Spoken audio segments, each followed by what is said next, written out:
Ever wonder what happens when you call 911? I'm a 911 dispatcher. Ask me anything. EMT here. How do you know exactly when I'm ready to dig into my meal or take off my boots? Are there cameras in our station so you know the worst possible moments to tone us out?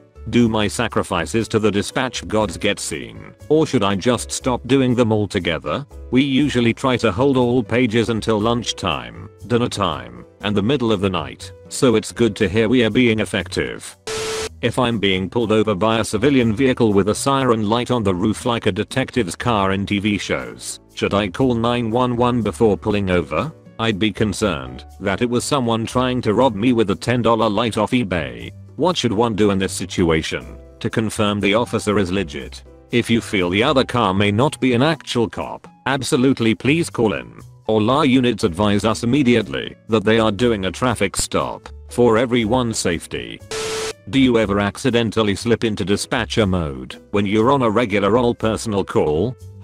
Yeah, I do. Especially if I have to spell something over the phone. The phonetic alphabet comes right out. What's your reaction/thoughts on callers who use phonetic alphabet? Does it happen often, or is it rare? It does happen, but they usually use the military version because that's what ends up in movies and stuff, so sometimes it throws us off for a second. How hard is it to understand people in a real state of panic? Do you have a standard procedure? Great question. So statistically, only a small percentage of callers are found to be too distraught for us to get any info, meaning we should almost never be unable to get anything, unless someone just hangs up/loses connection. With that said, sometimes it is really hard. With background noise and crappy cell reception it's hard enough, but add in panic and we have to ask people to repeat things all the time. Unfortunately, we do have a protocol we have to follow to maintain our certifications, and it always starts with us confirming the address, phone number, and name. That way, if nothing else we know where to send units and can get info while they're on the way to reduce response time. Imagine triangulating a cell phone signal is not as easy and quick as I imagine it to be. We literally just have a button to rebit the call, meaning try again to get a location, but beyond that there's nothing we can do from our chairs. Does it fail that often? No, maybe 1 in 50 calls, if that often. What's the craziest call you've ever gotten? What's the dumbest call you've ever gotten? However, JJ don't fell out ranks as one of the strangest complaints we've gotten. I had a call a few months back from a woman saying her neighbor's house was in flames. Turns out it was the sunset reflecting off the windows. PSA, please always call if you think there's a fire. We just might laugh a bit later if it's something like this. Can you give us more on the vajayjay falling out? My understanding is it ended up being some kind of prolapse situation with a middle-aged woman. I have no idea what caused it, but both the caller and we in the center were very confused by it. It fell out? It done fell out. Have you tried putting it back in? Tech support. My 5-year-old brother called 911 once because he saw a stray cat and he thought it looked hungry. He was sobbing on the phone, hahaha. An officer came out and had a chat with him about when we call 911 about a real emergency and when we can just try to help stray kitties. It was sweet. Anyway, what's your favorite, not sad, little kid calling 911 story? Usually the only cute ones we get are toddlers going goo goo gaa into the phone that they mashed buttons on, then their mother/parent saying hey, don't call them, and hanging up. Do you get annoyed at people calling about petty things? Like dogs off the leash or personal disputes? You blow up. We get a little annoyed, we joke about it, we make sarcastic comments after we hang up with the caller, but we still advise our units of every single one. We take your life and safety seriously, even if you're being a little silly or petty.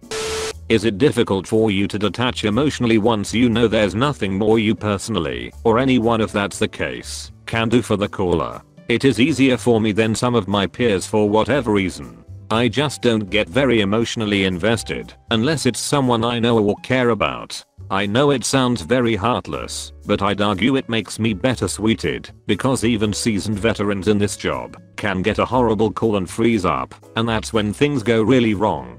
How many times would you get a call concerning someone you know or care about? I can't imagine that happens very regularly. Thankfully not. It hasn't happened to me yet, fingers crossed, but I have gotten calls about people I'm familiar with or acquaintances. What is the weirdest non-emergency you ever answered to? Weirdest thing, one lady said she saw a puma with a bald head cross the road. Surprisingly, responders could not locate it. I saw on a TV show this guy was getting home invaded and he called 911 and tapped SOS in Morse code into the phone to avoid making any sound. Does this happen? And if it were to happen, would you be able to follow through? If we get a call and nobody says anything, we are going to send law enforcement regardless of anything else. It may just be a hang up, it may not. I personally would probably recognize the SOS pattern, but we aren't trained in Morse code or anything. It would just be from seeing it in movies. Is there something someone could do to very quietly notify you they're in trouble other than just a hang up? It would be hard to recommend something that would be reliably effective. We've had people pull the "all ordering a pizza" thing to disguise they were really calling 911. I once had a guy just groan into the phone who was having a stroke. If you call, we will do our best to get help to you, even if we have no information, except a cell phone GPS plot. Last time I called 911 was 2 years ago, when I found that my roommate had hacked himself. Police were at my door in under 2 minutes. What is the step-by-step process that goes into a call like that? All I remember is they asked me, "Can you confirm he's dead?" At which point I started screaming and crying. Then someone was at my door. We will send EMS and law enforcement, and probably first responders, no matter what you say in that situation, and they will come as fast as possible, unless you tell us certain things, like his head is off, he is already decomposing, etc. that we call unequivocal death, meaning there is no doubt he is deceased. Have you ever had anyone call you up to admit to a crime and summon the police? We do get people wanting to turn themselves in for outstanding warrants. I did have a guy report that 2 crack wars had stolen his wallet after he solicited them. Genius. Interesting. Are you able to share what those people turned themselves in for and why? Or is it confidential? And another question. Let's say I broke into a building and its alarm system goes off. Does it call a security company that then call you? It varies. I think the last one was for receiving stolen goods if I remember. Yep. It triggers the alarm company who then call us, and then we dispatch. What is the worst call that you have ever faced? Last winter, I took a call from a guy who says he was going to shit himself, and then he did it while I listened. The silence after that gunshot was heavy. I'm sorry for having to listen to that. Did they take you off work and give you counseling for it? They always offer counseling after major incidents, and it's an available resource anytime we want it. I didn't take it after that call. What happens if the caller doesn't speak English? How many languages are supported by the 911 dispatchers? We use a translator service, like as a 3-way call, to speak with non-English speaking callers. Some dispatch centers will let you speak another language with callers, some won't. It's an issue of liability. If you know Spanish and mess something up, it's on you. If you use the translator service, it isn't your fault if there's a mistranslation.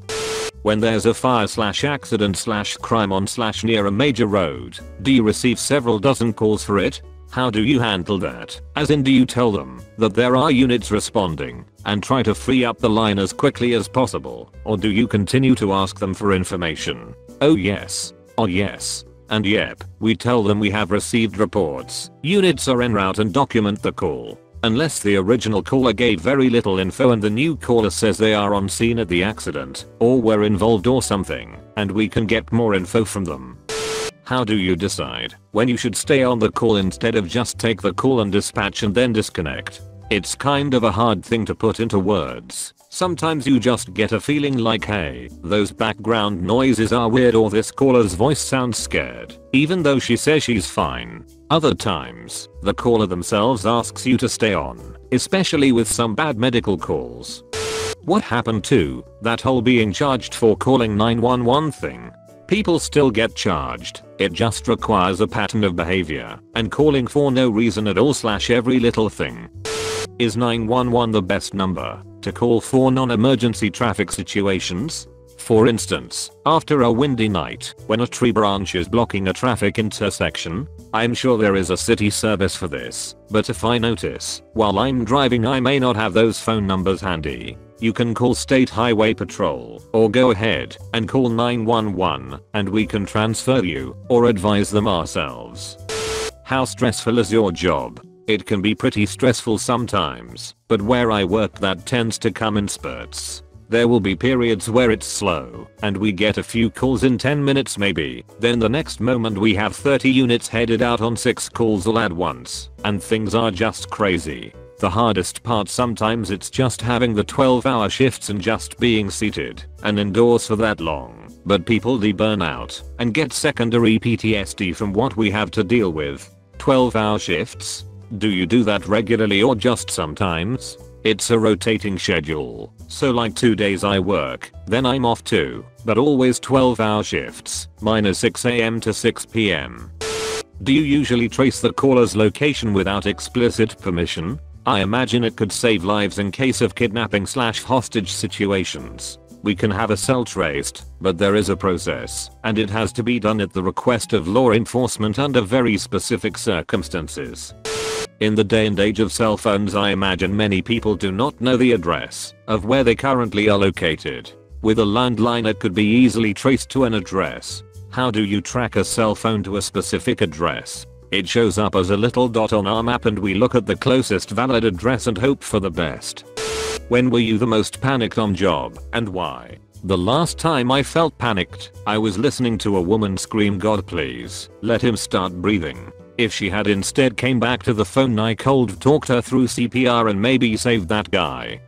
When calling 911 as an adult, what are the most important pieces of information that you, as the dispatcher, need, and what is the preferred order? Does any of that change for teaching children? For example, if I was talking to a child about calling 911, what points should I stress? Location, first and foremost. Then your phone number in case we get disconnected. Then what is going on / what's the emergency? I know it seems like we should ask the emergency first, but if we get he's on fire and no location, then we can't send help. But if we get a location and nothing else, we can still send responders.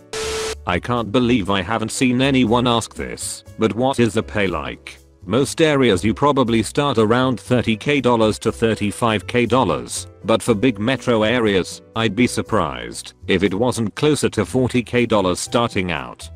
So sometimes kids call 911 for funny reasons simply because they don't know any better, or they perceive something to be more of a problem than it actually is. For example, I need help finishing homework. Have you ever had calls like this? And if so, how frequently? Haha, sometimes we get kids who prank call and call us names, or swear at us. I had a kid say "crap you bastard," then hang up. We send law enforcement. What types of situations should we not call 911 for? Do you get annoyed when we call in with non-emergencies? How do you handle those calls? If you are in a situation that you need help and don't know who to call, feel free to call. We'd rather you call and bother us than have it end badly because you did not call. My sister was being attacked by her boyfriend and called 911, and he hung up the cell phone. The dispatcher called back and spoke with the boyfriend and told her it was fine. She believed him because he said he was a paramedic, and hung up, and no help was sent. Is that normal to take one's word for it when there is a person yelling for help in the background? Or did the dispatcher drop the ball? How much of your job is based on judgment versus protocol? No. Bad dispatcher. If someone says they're being attacked, the proper response is to send law enforcement and EMS and let them sort it out.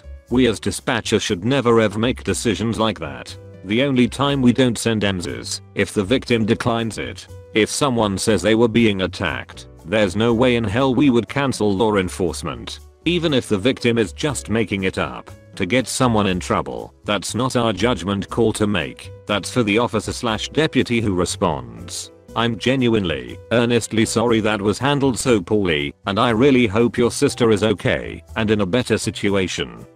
I called 911 when I spotted a butt-naked man walking down the street at midnight. It was hard for me to not laugh as I called 911. The poor dispatcher seemed confused, asked me to repeat myself several times, then I swear I heard a little chuckle. What is the funniest call you have received? The situation ended up being pretty serious. The guy had some sort of nervous breakdown and was convinced God had told him to commit suicide by walking himself to death. He was also my neighbor who lived across the street, but I didn't know it at the time. Oh geez, yeah, that's not funny at all in the end.